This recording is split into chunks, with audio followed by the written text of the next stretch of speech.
வணக்கம். சிவவாக்கியம் பாடல் 8. மண்ணும் நீ அவ்விண்ணும் நீ மறிக்கடல்கள் ஏழும் நீ எண்ணும் நீ எழுத்தும் நீ இசைந்த பண்ணெழுத்தும் நீ கண்ணும் நீ மணியும் நீ கண்ணிலாடும் பாவை நீ நண்ணும் நீர்மை நின்ற பாதம் நண்ணுமாறு அருளிடாய்.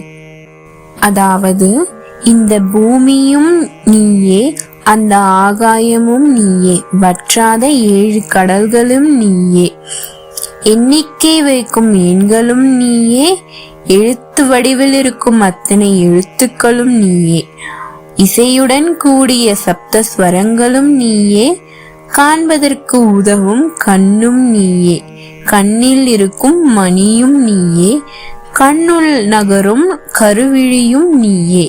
இவை அனைத்தையும் அனுபவிக்கும்படி கொடுத்த உன் அழகிய திருவடியை சேர வேண்டுகிறேன். உன் திருவடி சேர அருள் செய் என்பது இப்பாடல் உணர்த்தும் பொருள். நன்றி.